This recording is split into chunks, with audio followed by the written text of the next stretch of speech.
Once upon a time, people respected Super Monkey Ball. These are the two games that are, definitely the best out of the entire series. I would even argue that Banana Mania it's a pretty good game, but it just doesn't even come close to Monkey Ball 1 and 2, and specifically the GameCube versions. Now, if you don't know what Monkey Ball is, it's a marble roller where instead of rolling the marble, you're rolling a monkey, but you're actually tilting the stage instead of tilting the ball. And what makes these games so great is just the monkeys themselves. They're just filled with personality. It controls really, really great. The physics are awesome. The stages themselves get super creative. The game's not afraid to be difficult, which, I personally love that. It's very much arcadey difficulty, arcadey fun. Now, Monkey Ball 1 is a game that's harder to recommend because the life system isn't nearly as generous. Whereas if, you want to play a bunch of the harder levels, you really have to get super good to be able to try them all and get them. Whereas with Monkey Ball 2, there is a much more fair life system. You can actually try all the hard levels with a little bit of practice. So both of these games are absolutely legendary. And another great thing about the Monkey Ball games is the party games. Now, both of them have fantastic party games. We've got Monkey Race, Monkey Fight, billiards, bowling, golf, Target. All of these are just amazing. And they're games that I actually still try to go back to whenever I've got friends over. If you've ever come over to my place, there's a pretty good chance I've asked you, hey, want to play some Monkey Ball? And then I get a weird look, and then we usually don't get to play it. These are games I played a lot when I was younger, like 10, 11, 12 years old. I played a lot of Monkey Target with friends, just trying to get the highest score. It is awesome. But what came after Super Monkey Ball 1 and 2? Here we've got our first game, Super Monkey Ball Jr. Now, it is fair to note that this game is a technical marvel because it's an actual 3D game running on a Game Boy Advance. Like, the technology is pretty crazy. Like, I don't know how the hell they managed to get it to work, but you play the game, it is technically Super Monkey Ball. You can roll around in levels and stuff, but it hasn't aged very well, and even back when this came out, I still didn't really like it as much, because I actually owned Monkey Ball 1 and 2. I think I owned Junior. I'm pretty sure those are the only Monkey Ball games I actually had. And this game I did not play very much, just because the controls are awful. I mean, it's on a Game Boy Advance. You got a D-pad to work with. You don't have much control. You're not really going to be able to get good physics for a 3D Game Boy Advance game. So the physics are horrible, and they did try to circumvent that. Like, basically you can push the A button to tilt the stage more or less, and it kind of fixes the problem, but it also just doesn't at all. Yeah, this game is just not very good. Again, it's very, very impressive, and it even has a couple of mini games in it. It's got the bowling, the golf, and I think Monkey Fight. Those games are, again, they're just okay. They're not nearly as good as the GameCube ones. But, it is very cool they got it to run. And hey, you know what? If you really want to spend dozens of hours mastering the game, well, you can unlock infinite continues. So, be my guest. But now I want to talk about Super Monkey Ball Adventure. And honestly, there's only one good thing that came out of this, and that's the logo, because the logo / the general branding of at least the title changed quite a bit here. As you can see, it is very different from the originals. So if you look at the originals logo pretty closely, it is pretty, nice. I wouldn't say it's nice, but it looks kind of cool. It's a cool idea, but it's really hard to read the words, especially super. Just the way the colors clash together is really, really poor. And just all the green and red and the black and the yellow, it just doesn't look very good. While with Monkey Ball Adventure, it kind of retains that same ball logo at the top, and it cleans up everything else really, really nicely. And they've basically stuck with this. It's a little bit different now, but for the most part, they've stuck with this design, and honestly, it looks a lot better. That's the only positive thing I have to say about this game. This game is absolutely horrible, and it's not just on GameCube, it is also on PlayStation 2. In fact, it's even worse on here because the game controls even worse. The physics are incredibly wonky and hard to get used to. But I would say the GameCube one runs a little bit better. There's just a lot more general glitches, while this one runs like crap. And then there's actually no version on Xbox, which you'd think, okay, that's strange. Why is there no Xbox version? It's a multi-platform series. Well, there is a third game. On the PlayStation Portable. Why? why did they do this? And here's the thing, if you actually run this game on the PlayStation Portable, for one, it has exclusive stages. Like, okay, there are still challenge stages in this game, and there's 15 exclusive stages, and they're fine, you know, it's interesting, I guess.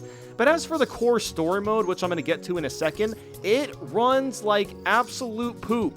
But as for just the general story mode, because I think the idea of having a story mode for Monkey Ball is kind of interesting, and the story mode has some cool ideas. There's like a bunch of brand new characters and stuff. There's overworlds. You got to do a bunch of like missions and side quests and for other monkeys, and it's an interesting idea. I actually do kind of like the story, but the problem is that the adventure mode sucks. It's just not very fun. I do think like the first world is kind of decent. I think the first world's called like Jungle Island or Monkey Island. And I like that one because the missions don't feel very annoying. In fact, the missions are actually kind of fun. There's a decent amount of variety when it comes to the side quest. And you can also unlock power-ups. You can have like a sticky ball where you can climb up walls and stuff. You can be a fist, or I'm sorry, you know the fist from Monkey Fight? That's like a power-up, and you can like punch enemies with it. You can go invisible. There's actually like quite a bit of different abilities. The issue with the game is the best power-ups, which you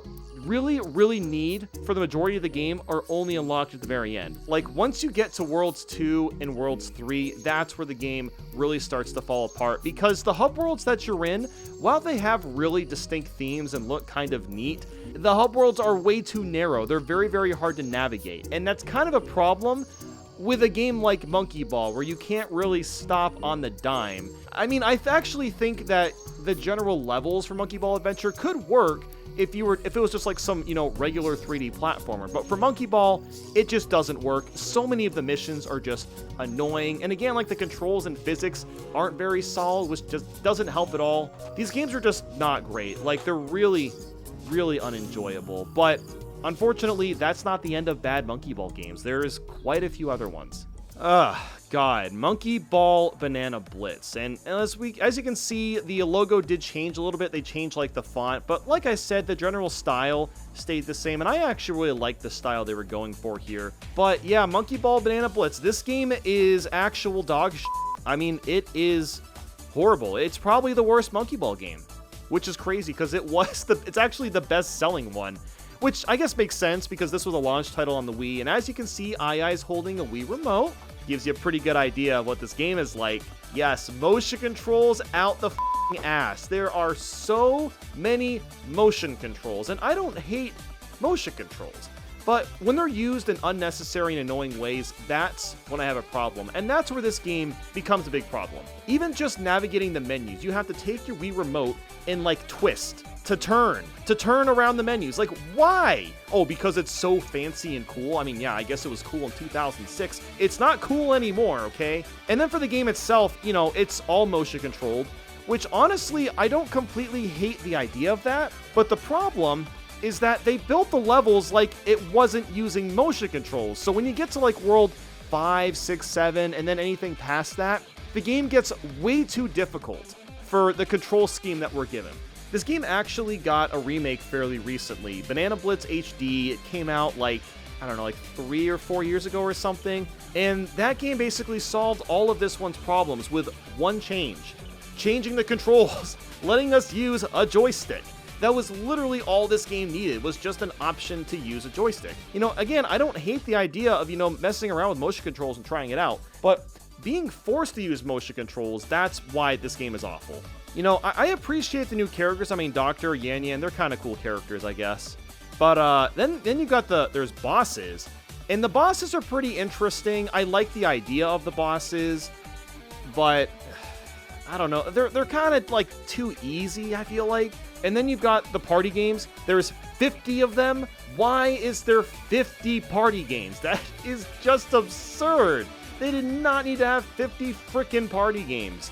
I mean, with 50 party games, you know, as you can imagine, like none of them have any substance. You play them once, they might have worked, or they not. You know, you really don't know if the controls are actually going to work or not. And if they do, okay, cool. You'll never remember what you played. And if they don't, well, you'll probably quit halfway through. Yeah, I hate this game. There's no redeeming qualities to it. I do like the HD remake, but the original, not worth it.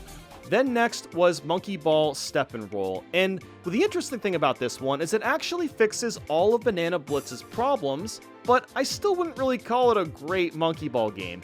I would say it's at least worth playing if you're morbidly curious, or if you are a Monkey Ball fan, maybe just like trying it out for like an hour or two would be okay. Because the biggest issue that they fixed was just the levels themselves. We're still forced to use motion controls, or you can use the balance board, of all things. I actually kind of love that Ai is just surfing on a balance board. It's just so goofy. Yeah, since we're still forced to use motion controls, the level's difficulty has been toned down significantly. The weird thing about this game, though, is all the tiki heads, which they even have a tiki head on the box itself. This game is loaded with tiki heads. That's kind of like the obstacle on the stages, and you only see them when you're playing with the Wii Remote, and when you're playing on the balance board, they disappear, basically making the levels even easier. The party games have also been, toned down a lot. There's only 20-something compared to 50. Unfortunately, most of the party games still aren't that fun. I mean, they have a little more substance now. They're a little more in-depth. Some of them have, multiple stages. I think, Monkey Race had, 4 or 5 stages in this game, which is nice. But, I don't know. I mean, even some of the party games still sucked. There's this one red light, green light, where you're supposed to, jump up and down, and it just doesn't work half the time. So, yeah. I mean, this game is very fine. I mean, honestly, I'd almost say it's one of the best Wii balance board games, which, isn't saying much. Wii Fit's still probably the best balance board game, but this game is, it's okay. It's very, very okay if you're going to play it with balance board. And last but not least, we have Monkey Ball 3D on the 3DS. Man, this game is weird and also completely, unanimously forgettable. I mean, there is just nothing to this game. They did not do anything interesting. They did change a couple of things, but the changes they made, honestly, are just worse. One of the big changes they made here is the fact that Sega was afraid to add challenge. Just straight up, all the levels, literally all of them, even at the end of the game, are easy. I think I struggled on, 4 or 5 levels in the last world. That's about it. And when I say struggled, I mean that I died 3 or 4 times at the most, which, if you've played a real Monkey Ball game, that's not hard. That's actually pretty normal to die a few times just to get the hang of the stage itself. Normally, Monkey Ball levels, the hard ones, can take multiple tries, and that's what makes it so fun, is, slowly getting better and better at the level itself and learning the mechanics and all that. This game does actually have decent physics and mechanics, but the levels are so stupid easy that it's just boring. It's just a straight up slog, which is disappointing. Then there's also only 2 party games, which, you know what? First off, I gotta say I appreciate them really toning down the party games and trying to give them as much depth as possible. That's great. And they also try to change things up, actually quite a bit. So we have Monkey Fight and Monkey Race. The race is basically like Mario Kart, so instead of rolling around in a ball, you're actually driving in a cart, which is kind of cool. And the levels also actually look like levels instead of just, mazes. So those are, you would think they're great changes. And then there's Monkey Fight, which is kind of just like a Smash Bros. Clone, instead of being in a ball and punching with your big glove. So I appreciate them trying something brand new with both the party games, but unfortunately both of them are kind of awful. What I feel like they probably should have done is just stuck with what Monkey Race and Monkey Fight were best with, where you actually keep the monkeys in a ball and then expand on that, because they already had a pretty winning formula with both of these games. So, why? I just don't know why they had to do this. So, like I said, next time you have a friend come over, you need to ask them. Actually don't ask them. Demand them to play Monkey Target with you. Do it.